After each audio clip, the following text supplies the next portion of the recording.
Salutations to those who are young and young at heart. Oremi, Madamfo. Enyi, Salam alaikum. Hola, buena gente. Bonjour, legend. Linja, Dumelang. Murigaboto. Mulibwanji. Murigaboto. Makadini. Karibu. Mwakaitawani. Mwakaitawani. Munotambere. Welcome to Blackview SDA online platform. This is a place where your soul will find rest.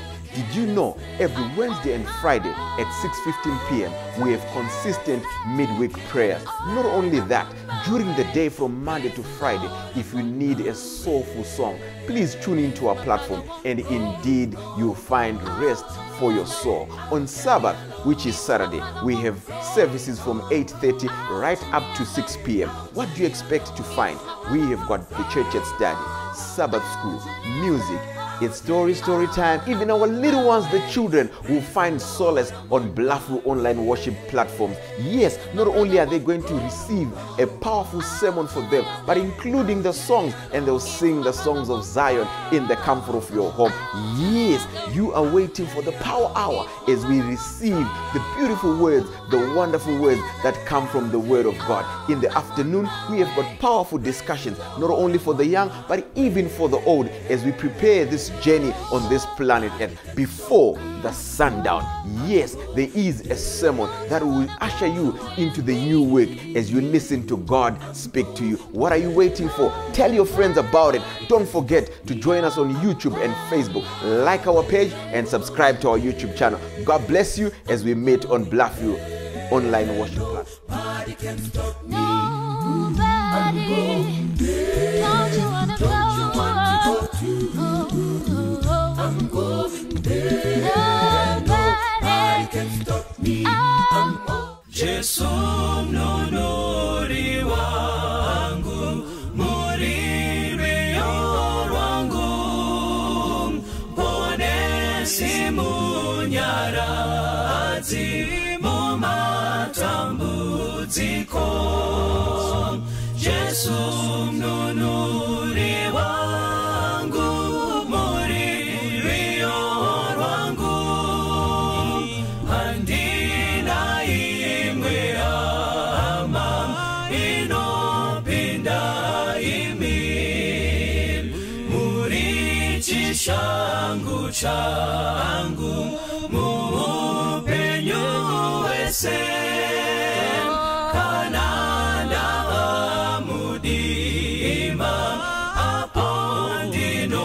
Chema Jesu mnunuri wangu, muririo wangu, andina imwe ama inopinda imi, tenzino musimbira shamari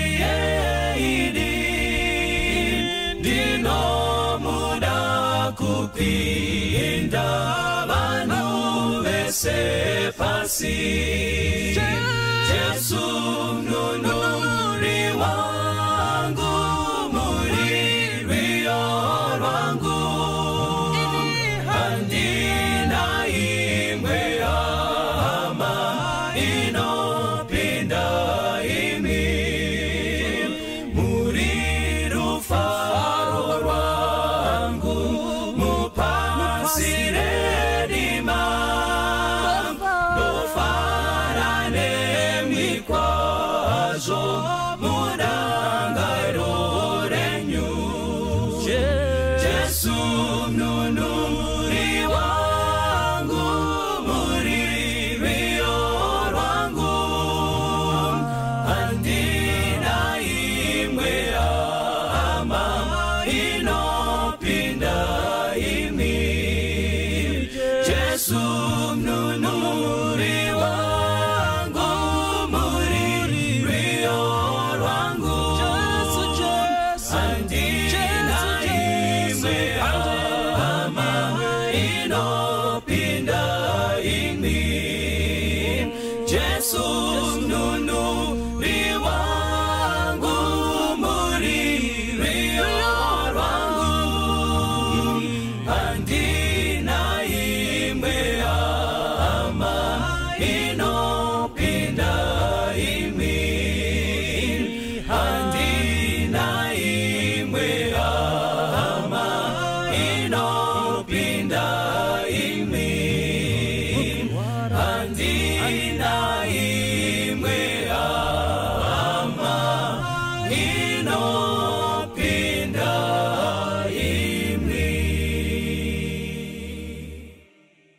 ndinoda kumukwazisai mose mukati mezuva ranhasi pachirongwa Family Matters patiri kuparura gombo idzva ratiri kuti iko season 2 patiri kuya nedzimwe nyaya dzakakomba dzimwe nyaya dzine hasha dzine ukasha but paFamily Matters dzinotodiscusswa chete.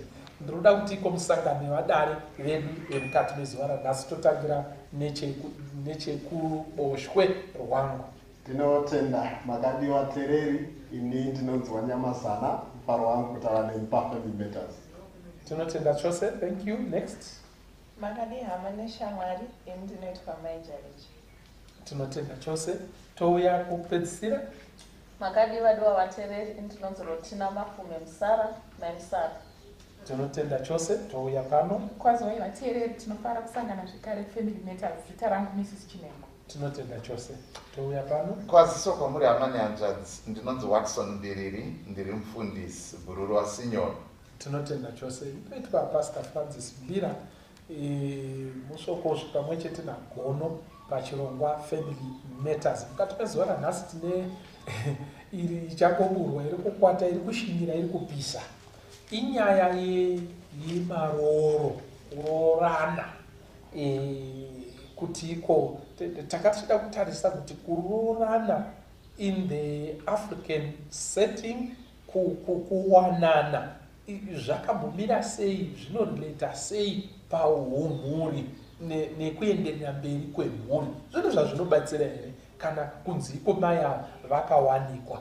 Zvakare zvakakosha here kungogarawo nemudzimai wako nezvawakangoisawo ukoko ungokanganwawo tango mhuri yako itsva.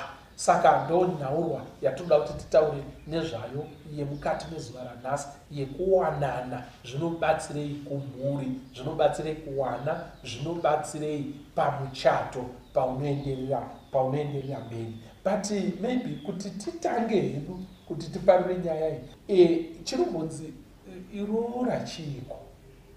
Zvakare, what is its meaning? Taura kuti chinhu chinonzi roora chekutanga regai nditi chinhu chiri part of our culture sema-Africans. Saka chinhu chedu. Saka roora itsika yedu yekuti kana mukomana akuda kuwana musikana wake anofana kuenda kumba kwana tezvara. Actually inotori process yekuti anotopa madhetsi ndizoka otanga kutsvaka mari nezvaanotsvaga oenda kumba kwana tezvara oti haendi direct anotsvaka wanyai waanotuma oti ndauda kuuya ndiri kutaridze vana tezvara kuti mwana wenyu uyu ndamuda asi pakumuda kwandaitawo handisi kungomutora badzi ndine zvandichabvisawo zvekuratidza kuti makandichengetera mudzimai nezvimwe zvazvinobatsira zvatichadhiskasa mukati but pfungwa hombe katakatarisa roora ipfungwa yekuenda nezvainazvo kwana tezvara kunotaura pazvijekerere kuti mwana wenyu ndamuda wosiyawo twaunenge uchifanira kusiya kuratidza kuti kutora mwana wavanhu. Saka iyo itsika yakanaka tichazotaura nezvakawanda maybe timbodhiskasa kana painawo mwana kuwedzera kuti roora chii asi tichazodhiskasa asi chandokangotaura ndechekuti itsika yakatinakira semaAfrican. Alright, thank you so much. Advocate, pane zvamamutida kuti mutibatsire nazvo. Ndingangowedzere ipapo ndichiti pakudifaina chinonzi roora.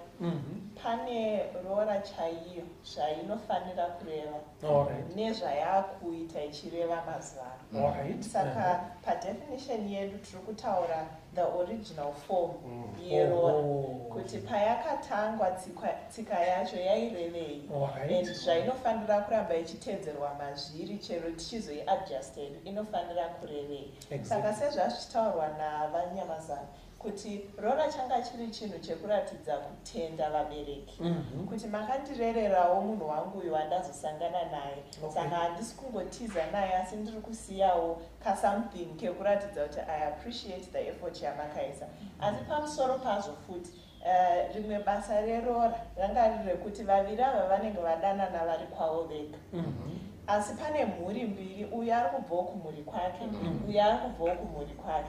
Saka mukomana aisatouya ari ega aitouya nevamwewo vekumhuri kwavo Delegation. nedelegation yekumba kwavo vachienda vachinoonawo delegation yekumba yekumukadzi saka process yacho yanga iri yekuchibatanidza mhuri idzi dzimbiri dzabatanidzwa nevaviri ava vawanana saka ndo zvazvakakoshera rori. Thank you so much. Maimisa, ndinoziva kuti iko muruda kutaura kutorwa kwemunhu achipinda mumusha mevanhu ponzi pagarwa pasi bvisai zvakati ili popemberwa vanhu vorya voparadzana munhu onoperekwa namatete. Yes, I think sekusataurwa naadvocate navanyamazana roora iumba ukama tichiumba ukama hwemhuri mbiri dzaingasadai dzisina ukama asi nemhaka yekuti pane vaviri vadanana vaisa mucherechedzo werudo kureva kuti pane kusunga ukama kuri kuda kuitiwa nemhuri mbiri idzi. So pari kuuya roora pari kubviswa zvinobviswa zvakawanda ipapo kuti ukama uhwu huchinyatsosimbiswa ari murume ari kubvisira mudzimai. So culture yedu anoroora murume maculture akasiyana muAfrica, kumwewo vanoroora vakadzi kumwewo havatoroori zvachose asi kana tikutaura mucontext yedu yeZimbabwe murume ndiye anodinai ndiye anonoroora mudzimai ndiye anonobvisa zvipo nendarama nezvizhinji zvava kudiwa mazuva ano. Keke zvino chero vanhu vakutoda nemadhiringi pakuroora ipapo but kusunga ukama. All right. Thank you so much. Mabata ndaona sekunge tatsanangura kuti chii chinombonyatsoitika kana kuti tinombotaura nezvechii kana tichitiroora handiti ndizvo tatsanangura but ndachida kuti tiwedzere significance meaning the meaning yeroora panzi yakairi nzira yekusunga chii ukama handiti ndizvo here. Thank you so much. Yakairi nzira hanzi yekutozivana sekutaura kwaita advocate Jaricha kusunga ukama kuzivana and all that nekuappreciate vanyamazana kuappreciate kuti handina kungonhunga munhu but ndauyawo kuzosiya zvandinazvo hanziva ndasiya something. Yes, ameno kuti iko gono munere kukuma here patiri kuparura yatumburwa zvakanaka nevadari. Saka tikuona kuti patsika namagariro chinhu chinokosha zvikuru nyaya yeroora nokuda kwekuti ine zvakawanda mabhokisi akawanda iri kutika nekuti chakati chaitwa zvimwe zvacho zvinogona kutobuda pakuti tikada kuvhendenyura zviri mairi zvacho kuti mumborinei munoona nekuti pamarooro paya panotori nemaitems anotoripo kuti chakati panenge pachitotikwa box anenge aine pepa chakati chabviswa chakati panegotiatwa chakati and so on. It's a process. Saka muchaona kuti chimwe chezvinhu zviripo semuenzaniso pane inonzi chimapfukudza dumbu imari inobviswa yakanangana namai because mai vari kuti pandandakakutakurira munhu wako uyu ndakaita mastretch mark muviri wangu ndandisina mastretch mark asi akazotanga nekuda kwemunhu wako. Yes, saka nekuda kwemunhu wako ndikazonotenga magreams kuDubai. Saka muchaona kuti concept iripo ndeyekuappreciate in a very personal way the process kana kuti basa rakaitwawo namai. It's not compensation but it's a token because hakuna muripo ungabhadharwa kurutsa kwese kwavaiita nekudini nekunetseka kwese kwavaiita hakuna value ingaiswa ipapo but it's a token of recognition. Muchaona kuti palist iyayaka pane zvimwe zviri negotiable but this is one of those that cannot be negotiated. It's inongobhadharwa as stated, hainegotiate. Saka zvine appreciation in a very deep way. Alright. Maybe tachida kuti tigokuvhundunyura futi ukoko kuti tsutunure mapfundo ariko tinyatsobatsirana. But tisati taendako nditenderei kuti iko munotibatsira imi vana mai zvabva zvanyanyokosha kusvika papiko kuti wakabvisira. Zvino zvazvinoita here kwamuri kunzi hanzi so what? Chero tichidana nazvo. Handiti muri kuona. Paipo kuti unenge wakamirira dhete rakataurwa. Vanasekuru vekunjanja vauya, vanatete vekuchitomborwizi varipo. Vakamirira kuti motokari tichadziona dzakuti nepachikomo pamukana. Kuti munhu wangu auya. Mukwidza wekwadzova. Zvinomborei? Zvinomboreiko kwamuri? Tibatsirei maizhinji. Alright, ndakatenda kuti pastor, ndinoona chiri chinhu chakakosha kunesu madzimai. It's a sign of commitment. Kuti pavasikana vose, madzimai ose, chinhengo wangoona ini akauya. Musha kwangu kuwedza akauya shuwa. Nasekuru vake vari convoy.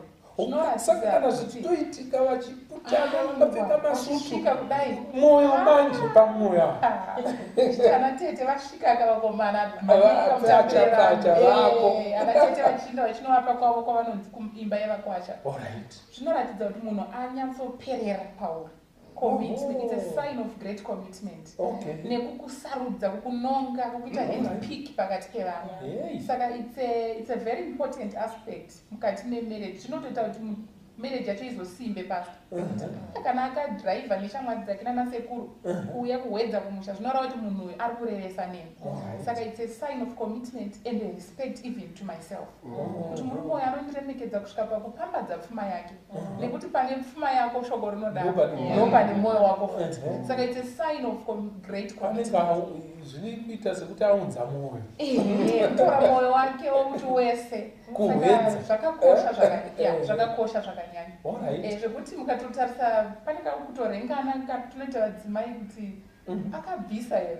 In the world of women zvinokosha izvozvo. Kuti akabvisawo kusvika papi zvikadii kwakasara chive kuti wangu akapedza kuti tsvai.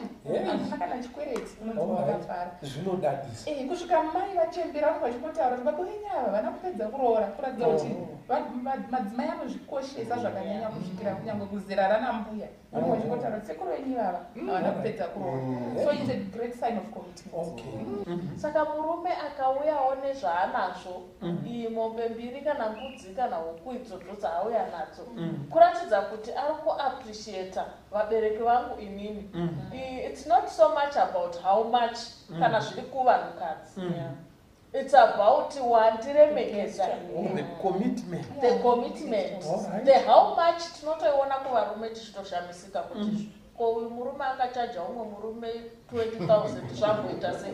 But isusu kwatiri chatiri kungoda kungoti murume wangu auye aone vabereki ava appreciate tibva tatobva tese tatonotanga musha wedu. Unobva wakachinja step. Step inotochinja. I can't forget that day. That pride. Alright.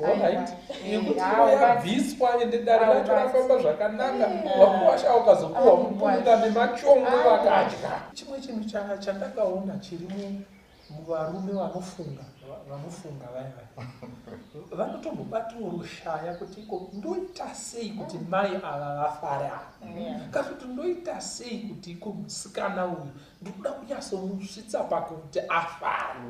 Ndo zvimwe zvezvinhu matipisi atiri kubatiswa aya gono kuti ukapinda paprocess iyoyo yechivanhu chedu yekusunga ukama uchisvikira mwana wevanhu ari pamba pake vananatete vari jekerere machongo ari kukwata muto zvakakumirirai bvisai chakati iyo process iyoyo mudzimai anonzwa kubatikana nekufara neassurance yekuti ndatangomusha. Saka tachida kubatsira kunana baba nekuti iko ndozviziva kuti iko pane zvimwe zvinhu zvatinonzi tiite saana baba zvatisingatonzwisise kuti iko zvine basa handiti muri kuona naye chiripo hatizitore tichizvirenga high in terms of what is important muupenyu but chimwe chinhu ichi ndinofunga kuti ngatichigamuchirei chakadaro tichitonzwa kukosha kwacho kubva kuna ana mai vacho vatikumira pano padare maita henyu mwari ngakukomborera kuitire zvakanaka ngatimbonongai zviviri zvitatu apa patinoda kusimbisa significance handiti muri kuona naye chiripo ngatinongei zvinhu zviviri zvitatu zvinongobviswa pa on this very day whereby waurikuda kutora uyu will be the center of attraction the limelight ndiye akatariswa ende pane pakamirirwa futi muchatoka pachaita futi the center of attraction saka kairi katiri kuti pachivanhu akahwina akaita the center of attraction now pakuzochata padamada uyo wevhoiri uya wemotokari zhinji anoita futi the center ndofunga kuti nzvimbo mbiri idzi kuroorwa nekuzochata zvinenge zvinosimbisa muchato zvakanyanyisa mbono pamene kuti munoiona sei pataurwa nyaya yekubatanidzwa kwemhuri panapa tiri kuona kuti imwe function iri kuitika ndeyekuti pane vanhu vakawanda varipo apa vari involved vari kubatanidzwa mhuri idzi vaviri ava saka zviri kutipawo zvakare a support structure ya yekuti pane vanhu vasumwa vari kunzi iyo iri kuuya iyo vana mai iyo iri kuuya mukoma iri kutaurwa iyo sinyoro nyati dzimbawo iri kutaurwa iyo simboti wasangwira maraudza iri saka uyataura aiwa hadzirimi aiwa mazai uku hapana dema dzakateya handiti muri kuona ichi ndo taita maverbal signature yekuti vari kutosaina document zvokuti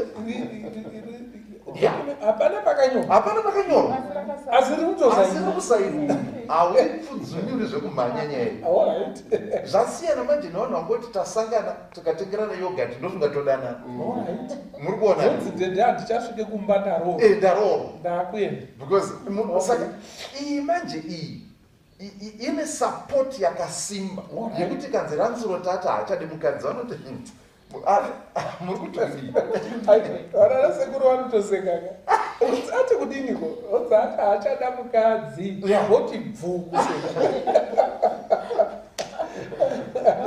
unoona kuti hausati watanga because ine mastakeholder muri kuona vane mashares panyaya iyi saka vanoti hauiti zvinhu zveku saka iprocess inoumba yoisa security around this institution yakasimba ngatimbononganongai zvibviswa zvinobviswa umu tichiona kubatsira kwazvo yes musati mandibate mupfungwa yandiri kufunga kuti inoita significant kana zvakakoshera rora ndinofunga kuti rora inobatsira zvakare kutotesta character yako murume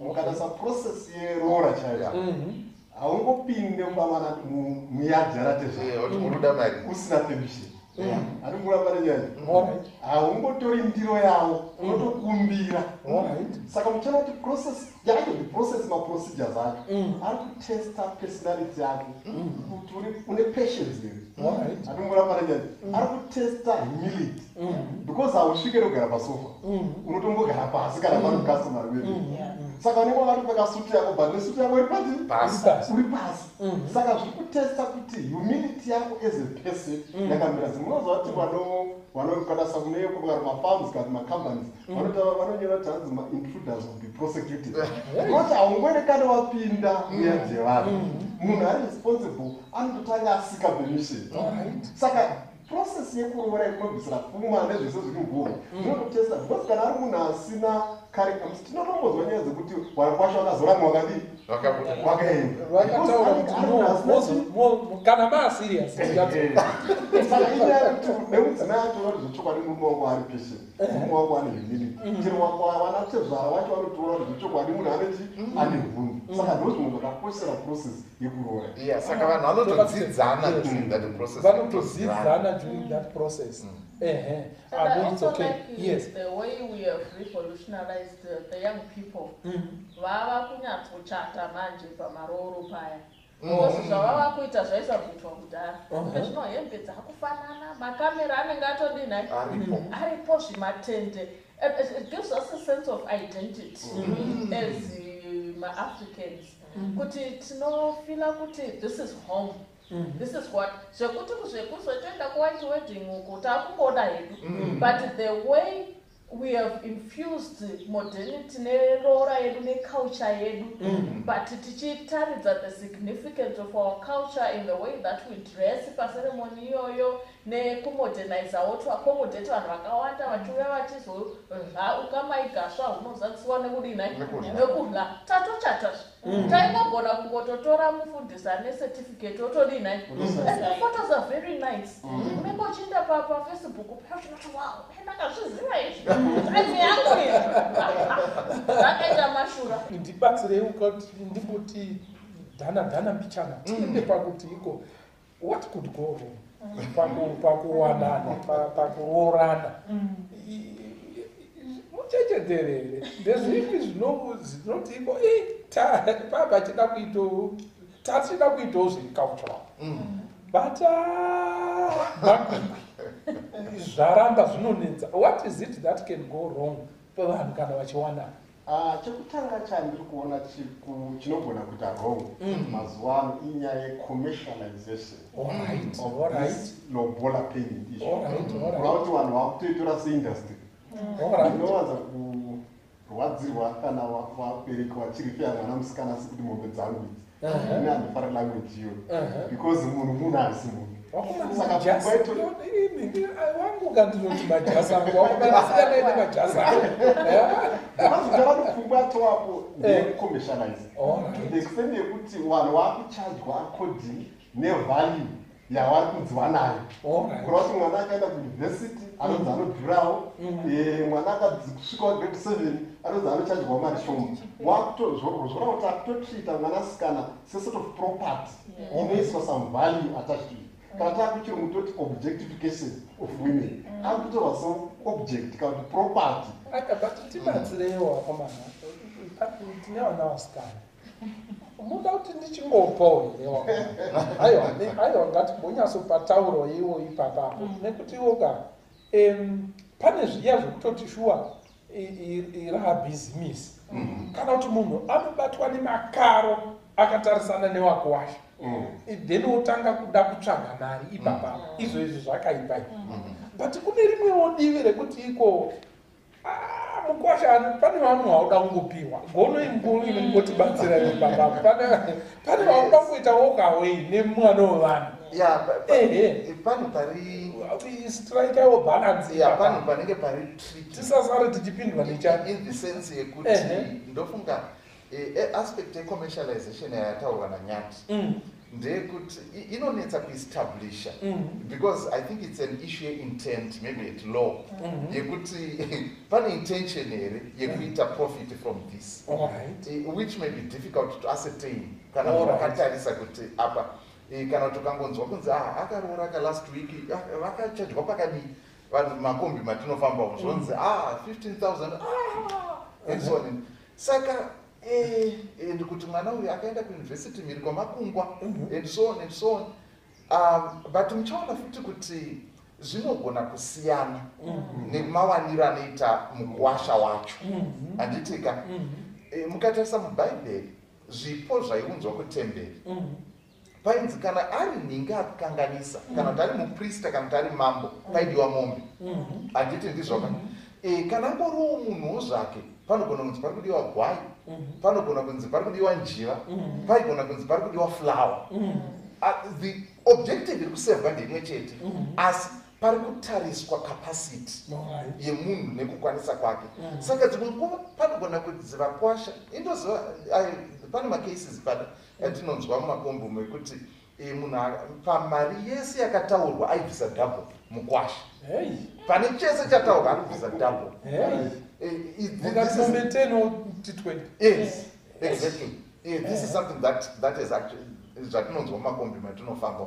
You see, saka zvinogona kusiyana. I think issue iyoyi inongoda kuti tingotaura seshoko ratinongotaura pakati pedu kuti chinangwa chebasa iri kairi ndechekusunga ukama, handi chekutoti da kurikavha mari yangu kubva kumadhaipa iri kutodzoka yese pana mafizi yese ichadzoka pana kusunga ukama, but at the same time zvichienderanawo nekuwana kunenge kuchiita munhu. I think ndo zvinobetserwa neprocess yekuti pamaroro apa hapana direct, pane it's indirect, pane go between.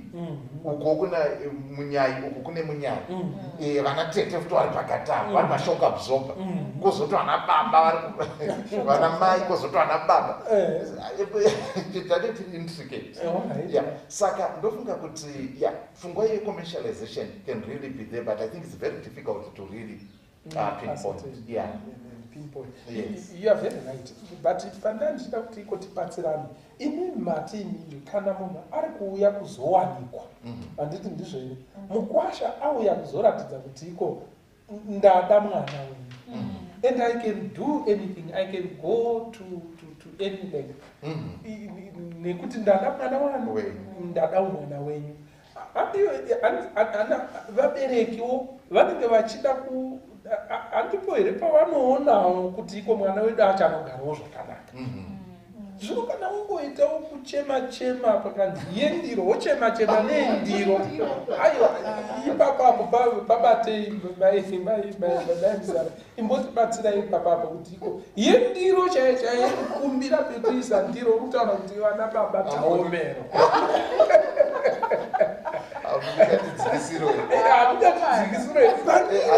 Ndinoziva panoda kunegotiatwa parusamboka kozanzi munhu akazonzika bhutsu dzababa isaizi 9 enze mukasha akati munenge kasaizi 6 aingaitera kuri kunegotiatadzikisai bhutsu aiwa ipotibatsirayo maichidembo namaimuzara ipo pabatai apa patiri kuda kuenda kudivi remukwasha because vafana vedu ava varikuda kuenda kunoroora. What attitude ipi yaanofanirwa kunosiya? Attitude yekuita over bargain here kana kuti iko attitude yekuratidza kuti iko zvinondinogona but ndiri kuomerwa. Zvakamira sei? Pastor, inini sekufunga kwangu ndinoona sekuti vana baba vanotozvikanganisa pakuisa mafiga paya pabepa riya.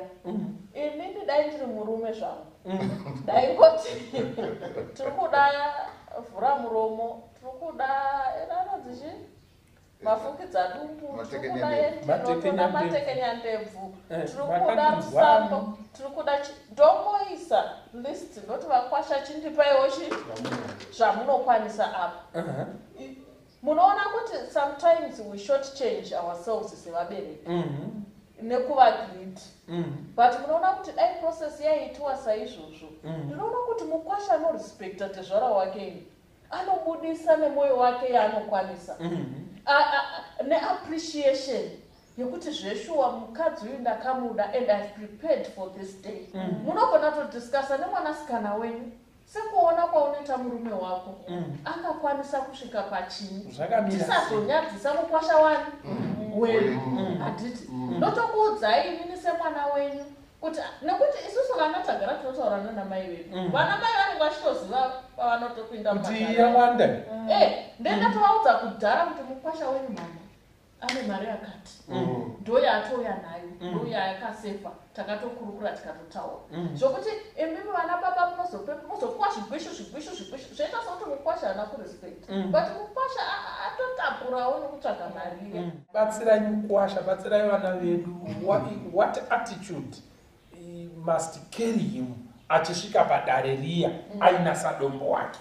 Ndachida kuti pane zviri kunzugune kunyima kune vamwe shuwa vakuita profiteering yataura namaisana kozotiwo shuwa umwe anongosvika achitoswa negotiata saizi yebhutsi yatezvaro tikada kunyanya kunovanzwira tsitsi futi vakomana ava kachiita kupromota laziness pasi upenyu hwake hunenge hwahwo kungonegotiata panozozvarwa mwana mwari avakomborerwa haana kana preparation yemudzimai anotoda kuti tezvara vaya vainegotiata saizi yebhutsi ari kutoti amatsano vari kundiregerera hanzvadzi yavo inofira kuchipatara ichi dai ndaendisa kuchipatara chiri nanja because takagara tinojaidza kuti tinonzwisisa stereo Attitude. but ehe Yes. saka inoda kuti kuvakomana paunenge uchigadzirira tarisa uremu hwaunopa kumusikana wako the value that you attach to your girlfriend achave mudzimai wako do your best. mumwe akazobvunza kuti iko rusambo rwamataura pamwana wenyu uyu anobika sadza nemukaka gondo mamuchida kuguma maita maitinengo. Saka pane kuti tichienderera pakuti what could go wrong. Saka taunonyadzana commercialization and maybe kuda kuita profit and so on. Satataura.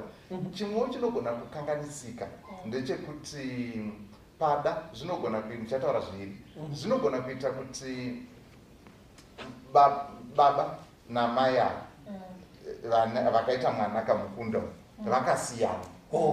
Handitika mukunda anogona kunge azokurira kwana sekuru kusaidi kwamai pakuzonoroorwa ipano ndopo chizonzi zvino baba vacho vari kuziva muri kupaona ipapapo panogona kuita friction dzakawanda nekuda kwekuti vamwe vanogona kunge vaine mafi asina kupera akaitika tichangobva kuhondo anoda kuzopedziswa the right kana waifunga kuti wakandigona merani apa ndopo uchaona pauchaona kuti murume anokosha. Exactly. Saka kune zvatinonzwa makombomu zvokuti vamwe vana vanogoguma angomisodzi nekuti anoitirwa mashura nezviratidzo pamusi wanga akifunga kuti ndo musi kuroorwa kwake kana kuti even musi wemuchato chaiwo akunzi chipinda baba vangu vanokupinda haatongovazivi muupenyu hwake zvekuti pakuti afare kapwa nervous haachazive kuti how to interact with this person. Saka that's something that can go wrong. Then kunogona kuita kuti mukomana nemusikana vanogona kunzwisisana zvakadaro kuti mukomana wanguka zvinhu zvakamuomera mukomana otaurawo nyaya yake yonzwisiswa nemusikana padari kuwana zonzi chindikweretesa tinoita sei inyaya dzamuri kuseka ndedzemakombi matinofamba chindikweretesa nyaya yakutaurwa mukombi wataurira varao inenge ine simba indozokukavha kana tangopfuura apa nezvinhu zvangu zvekuti order dzangu dzimwe dziri kubva kuyeka dzichauya you see. Saka dzimwe dzacho nyaya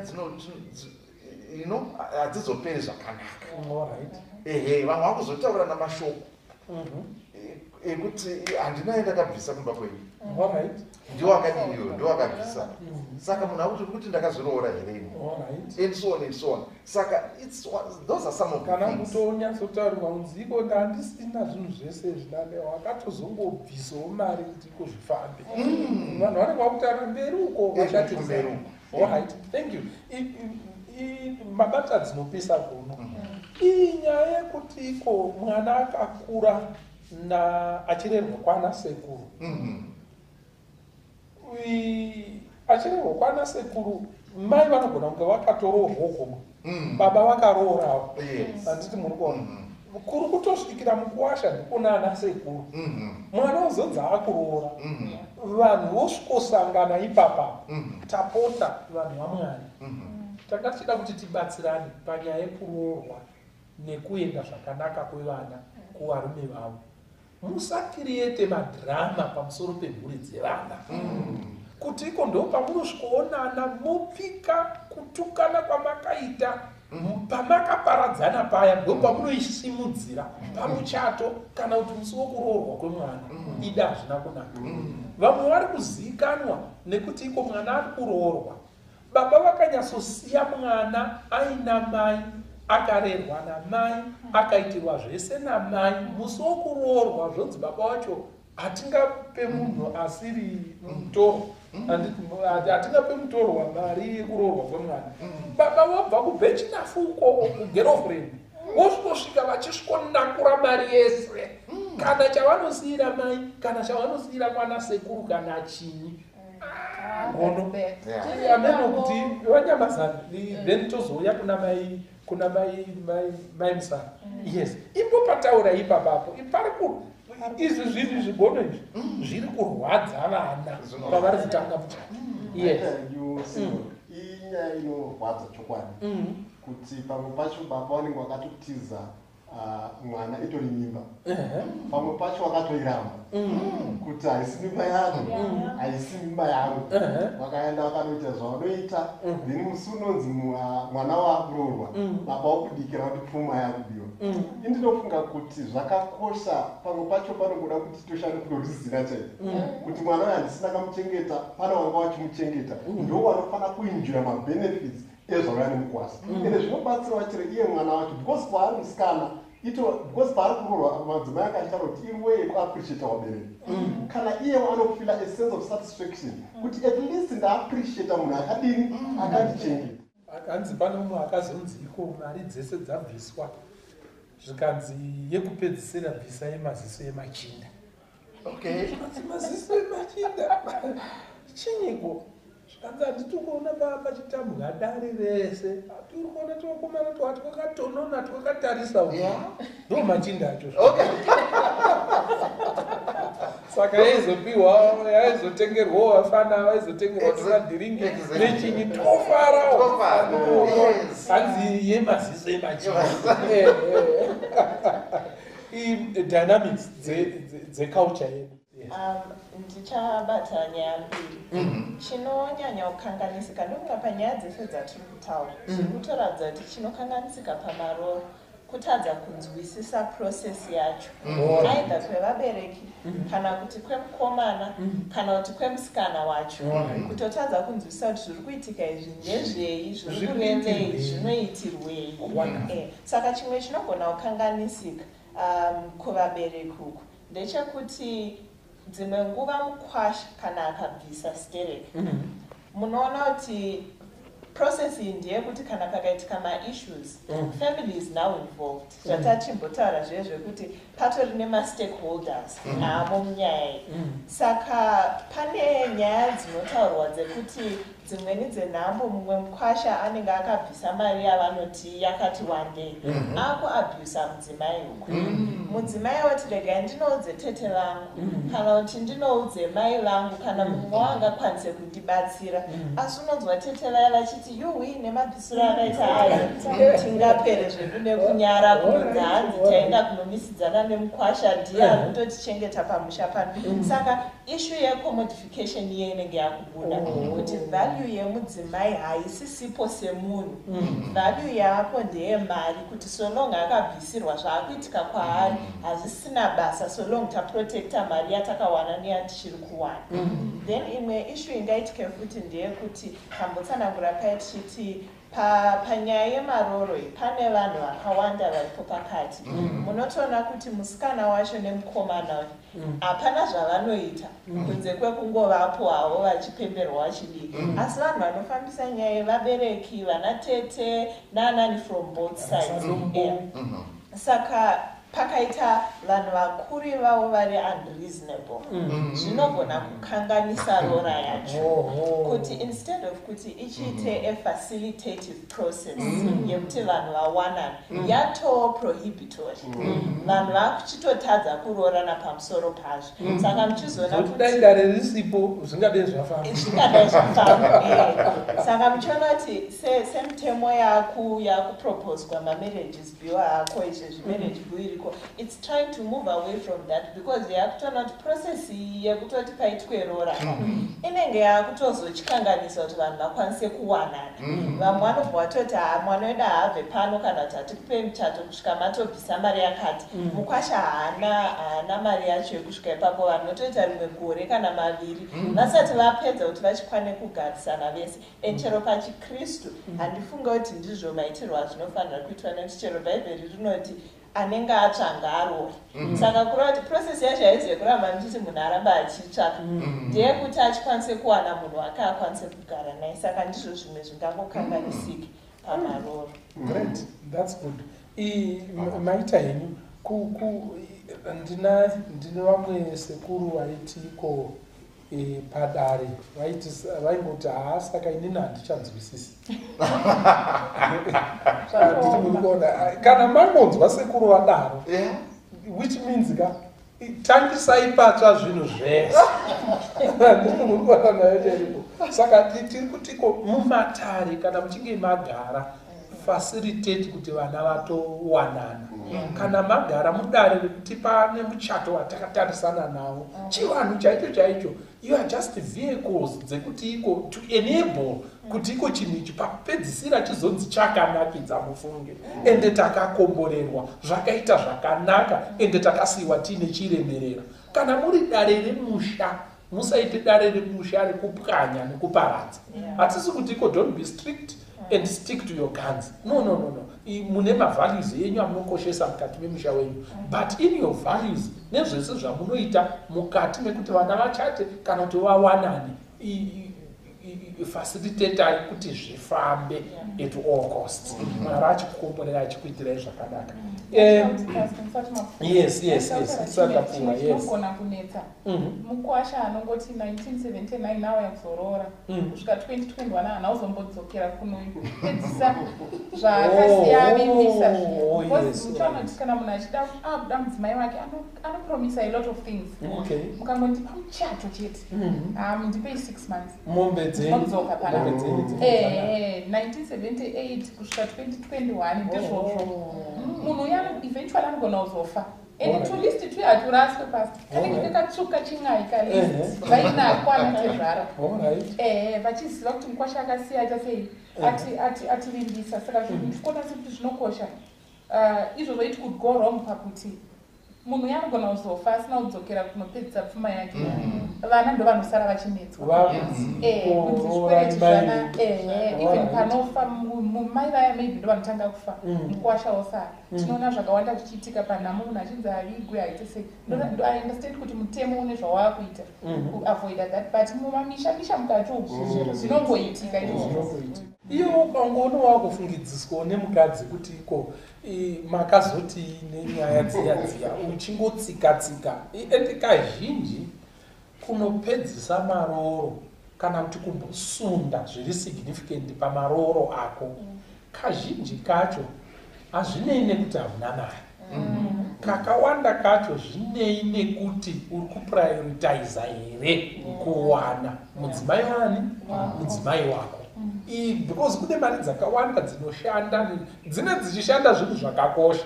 Saka kana usiri kufambisa nekusundo nyaya yekuroora mudzimai, unenge uri kungotaurawo kuti for now hauna kunyanyokosha. Zvinhu zvese wakapedza kubhadhara, but iyewo ndiye asinawo kubhadharirwa. Firiji wakatofonerwa nevemushopu wakataura kuti no mari dzedu handii ndizvo. Firiji wakapedza, motokari yaudhiraivha wakapedza zvese, but mudzimai ari kukubarira vana murimo muri mese achikubikira nekuitira zvose zvakanaka izvi. Endawo unosundawo shamwari zviitewo zvakanaka, Mwari achikukomborera. Now ndakuitira kuti ndimbotarisa nyaya iyi patiri kuda kuenda kunopedza nekugadzika chirongo chedu pasi, kuti iko zvinoita sekuti iko vanhu vachiroorana ndobva kwazouya that era yemamissionaries vachipindawo mukati menyika necolonization ichiitika zvichidaro. Zvinoita sekuti iko takasvodiscouragedwa kuita zvokuroorana. Nanhasi nyaya iyi inonzwisisika here chaizvo kunoimbotibatsira chaizvo kuti iko the advent of the missionaries vis-a-vis kuroorana and its effects even until now. Ndingati nini zvinhu zvakaitika paya pakasangana zvinhu zviri zvaiti the Western culture yemamissionary and then the Christianity which they also had. Zvakadaro zvokuti zvichida kubva kwavari ivo vaitoita confusion yezvinhu zviri zvekuti vaigona kuona culture yavo sekuti ndo chikristu and so on. Saka muchaona kuti across Africa pakaitika dambudziko nekuda kwekuti vaiona kuroora uku kuri kutenga nekutengeserana vanhu. Trafficking, human trafficking kana kuti nekuda kwekuti pamashure pacho papangobvawo nyaya dzeslave trade. Saka vaiona sekuti is the same thing. rumborera rweslave. Yes. Saka vanosokuti ava havasi kuitawo transatlantic but vari kuitirana pachezvavo. Saka pakaedzwa zvisingabviri kuti zvinzi stop it right away. Nezita raJesu zvimire izvi. Yakanetsa nyaya iyoyi ikaita crisis yekuti kusvikira tingangoti panga pasati paitwa anthropological approaches to missionary work ekunyatsa kudzidza tsika yevanhu namagariro avo kuti zvavanoita zvinorevei zvinomirirei. Mamissionary vakangosvika vaine bhaibheri and then their culture vachiti imimi stop whatever you're doing, be as mamakristu mazita achibva atokunzi iwo akutonzi Domingos kubva nhasi zvekuti haruna izvi tisiya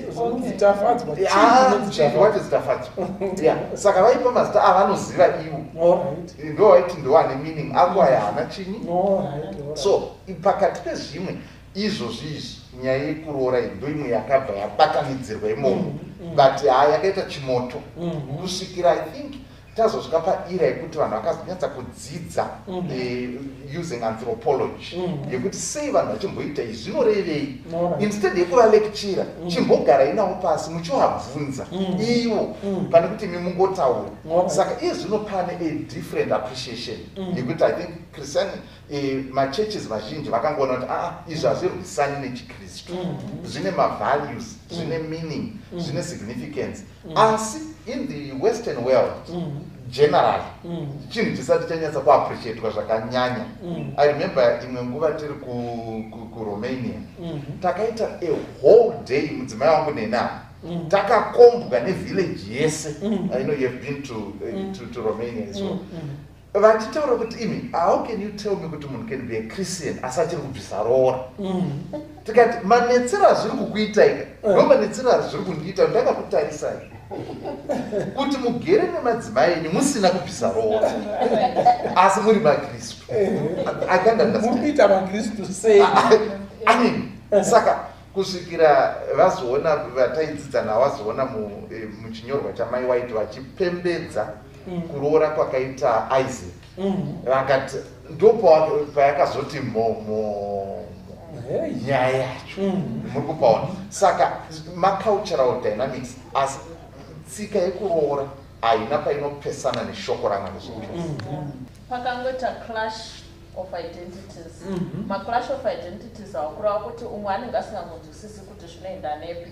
Asi tichiona mukufamba muChristianity naike zvino discourse iroro harina kudini, harina kupera. Ndosaka muchiona kuti even pamutemo takambotanga tine roora mukati memutemo chaiwo, but pane pazvakanodini pazvakanodzurwa tukanzi hatichamanikidzwi vanoda kungoroorana ngavauye kukoti vadii vachati hazvina basa nekuti wabvisirwa here kana kuti hauna, it's no longer mandatory. But inyaya dzekuti pakapinda zvakawanda wanda mufundisi, pakapinda nyaya dzeabuse dzekuti umwe munhu anenge achitoti imi muri kuti tiri kuappreciatana iye ari kuti ndazoriwana bhiza rangu randabvisira mari. Saka pandinoenda kumba pai ndikangoda kudai ndakakubvisira mari bika wacha try ndo zvandakatobvisira mari mbama ikakwidziwa ndo zvandakadini wava wangu iwewe ndakatokutenga bonde ndakabvisira mari bonde. Saka hautuudzi kuti uri kugwara nhasi uri kuhwa musoro. Saka kune vakaabusa chinhu chachakadini chakanaka zvokuti takutokwizana kuti zvashuwa zviri necessary rekakuti hazvisi, you know. But I think inyaya iyoyo yekuti vanhu vakapinturudza chinhu changa chakanaka chikava chakashata nekuti roora is not a substitute for abuse. Ndiri kuda kuwedzera pane panga pachitaurwa namufundisi panyaya yeroora nechikristu kuti kazhinji kacho sezvambotaurwa kunzi mavhesi nechikristu tinomboita kakuchigambira mudenga vijana tisina kunyatsonzwisisa process yacho. Chokwadi chaicho ndechekuti process yese inoitwa pasi pezuva chero inotorwa direct from the Bible ine capability yekubva pachikristu. Chero church board chairo rine capability yekubva pachikristu. Saka that's the same thing chinoitika pamaroro.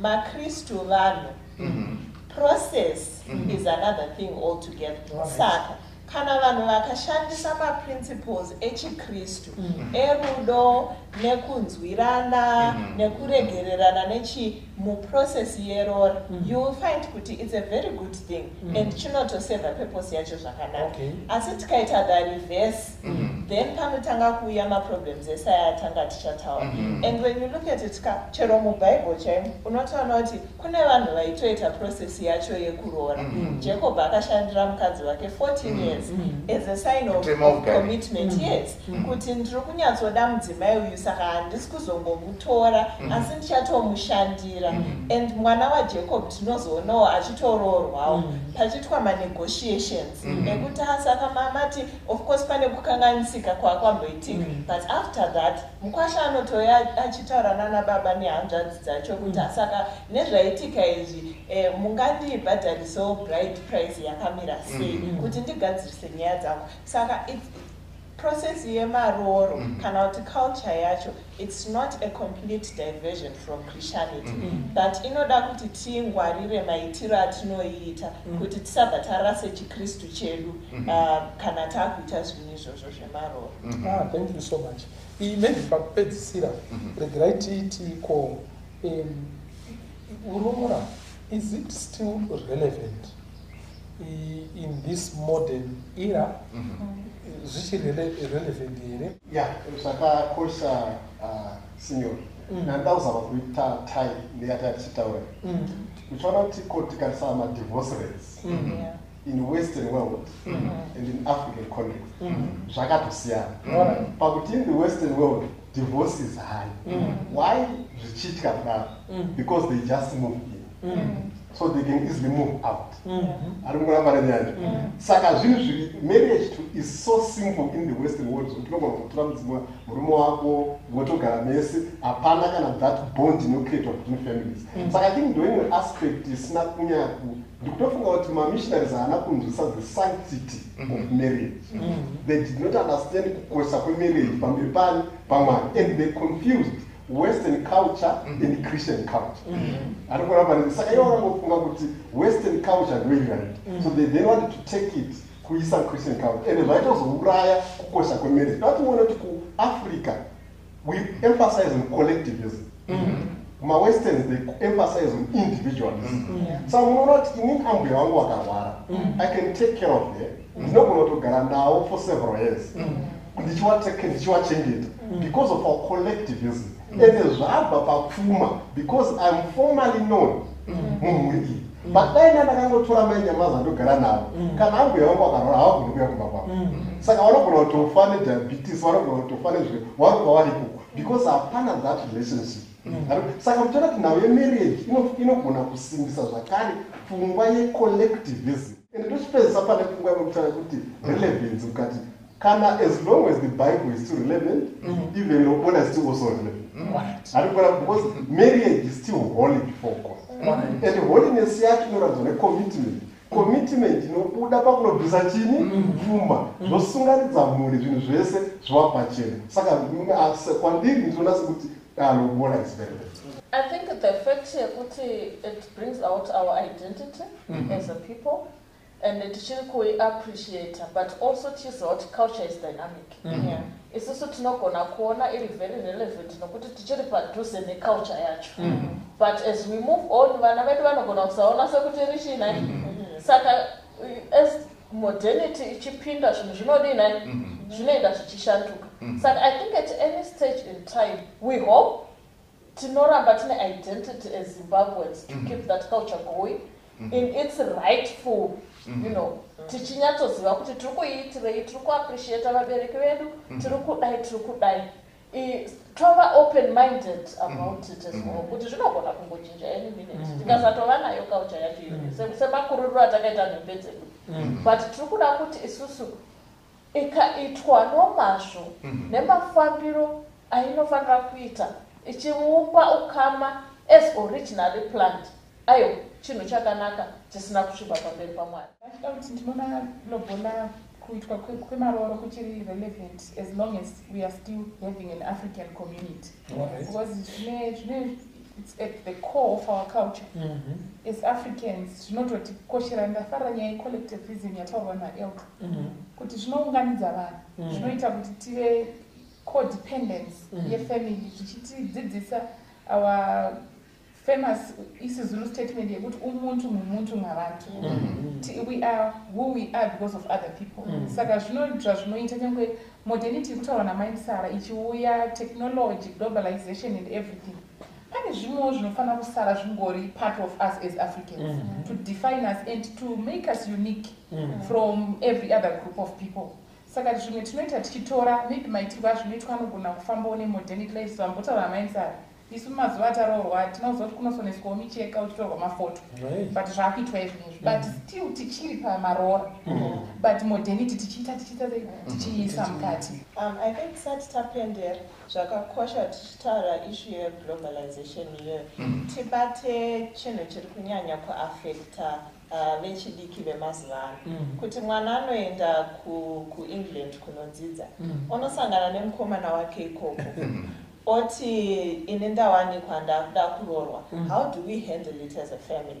Kana kuti mwana awanikwa newekuwest Africa in a country yekuti culture yawo ndeyekuti mudzimai ndiye anobvisa, not that reverse. Tinodhila nazvo sei semhuri. Saka ndinofunga kuti necurrent age yatakurarama yakuda cultural diplomacy, kuti tikwanise kubatanidza macultures akawanda anenge apo, so that we facilitate the marriage, kuti mukadzi atambiriko kwaari kuenda, murume achitambiriko kwaari kuuya. Tisabva tanyanye kuomesa musoro kuti isu wedu musikana angabva anobvisa ikoko, pamwe kuchibatanidza kuti alright murume ngauye abvise timugamuchire kuno, kana mukadzi aendawo kunopemberwa ikoko oita whatever needs to be done ikoko kuti aite sei agamuchirike. Thank you so much. Maita henyu ndabata shoko rakanaka. Tinotenda zvikuru. Tsika yekuroora itsika yataona kuti ine mavalues akawanda zvikuru, uye zvainobetsera nezvainochengetedza hatina kutozvipedza zvese panapa. Asi ndofunga kuti zvakakosha kuti tinzwisise kuti patambotaura paya mamissionary achiuya ngatiwe very clear kuti bhaibheri harina kunyorwa kuAmerica, harina kunyorwa kuEngland. The people group among whom the Bible was written were Semitics, Semites. Okay, muchaona kuti vane tsika namaitiro ari very parallel to African, or very close to African customs. Zvataurwa nyaya Jacob ndo yataiti kutema ugariri in our culture. Ukaerenga Genesis chapter 24 inobva yataura pana chapter yacho yese inyaya yekuroora kwaIsaac. Are you getting that? Chapter, the whole chapter, you know, that's how important. You connect to pure acres of space like that is. That's a lot of space. It's showing that this is very significant. Because there are many other things which are not mentioned in the Bible. But when acres of space like this, it means that this is a very important thing. It's not mentioned in passing. But and then verse 53 and the servant, okay, Abraham brought forth jewels of silver and jewels of gold and raiment and gave them to Rebekah, and gave also to her brother and to her mother precious things. Verse 54, they did eat and drink, and he and the men that were with him, and tarried all night, and they rose up in the morning and said, send me away unto my master. After this is going to you know, yes, and you know, I like the detail because even because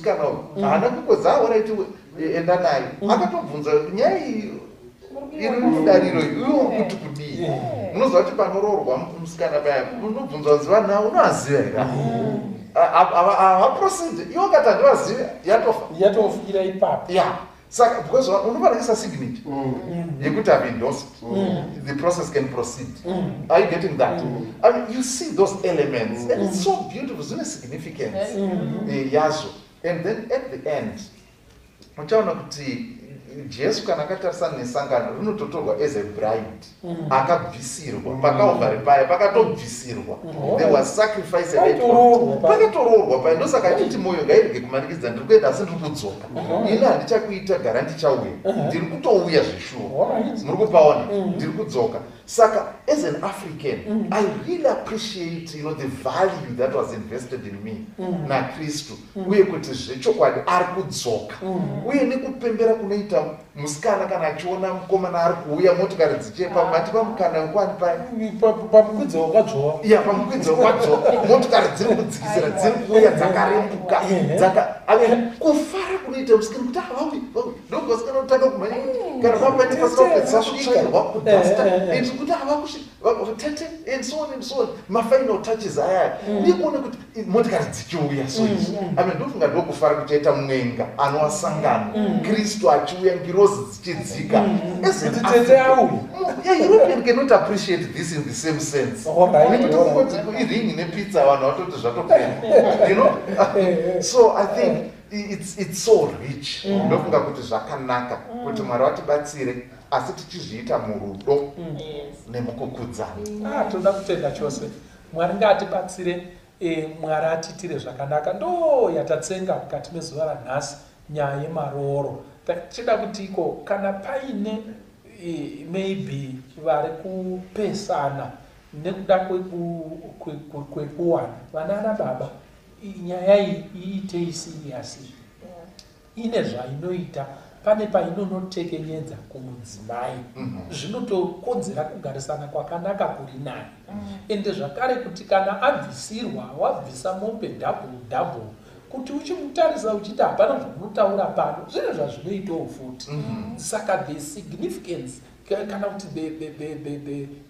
the issue behind ndiye kuti kopasungwa ukama waratidza kuremekedza munhu waratidza kuremekedza vabereki vake ndo zviripo chete ende izvozvo zvotosunga muchato wenyu kuti uendere mberi zvakanaka Mwari akukombererei akuitire zvakanaka pakuteerera kwamaita tichibvudza nyaya iyi yekuwanana iri pachivanhu chedu ndawana shamwari yakandida ndisingazivi akandipfuwa nerudo akanisunga kwari moyo wangu wasungwa nepfundo rorakasimba Jesu ndiri wako ini uri wangu narini ndawana shamwari yoshamwari yakandifira andi upenyu bachete asi akazvipira zvendinazvo andi zvangu ndaka muchengetera moyo simba upenyu zvese ndezvake narini ndawana shamwari akapiwa masimba ese kundichengeta munzira inoenda kudenga mbiri kupenya yokuti indisimbise ngandirinde ndisewenze pamberi ndozorora ndawana shamwari inemutsa idinerudo ndimutungamiri kwaye ane zero nesimba kuna iye anondida ndino wana masimba korufurunga kuriye ndiri wenyu narini ndawana shamwari inemutsa idinerudo ndimutungamiri kwaye ane zero nesimba kuna iye anondida ndino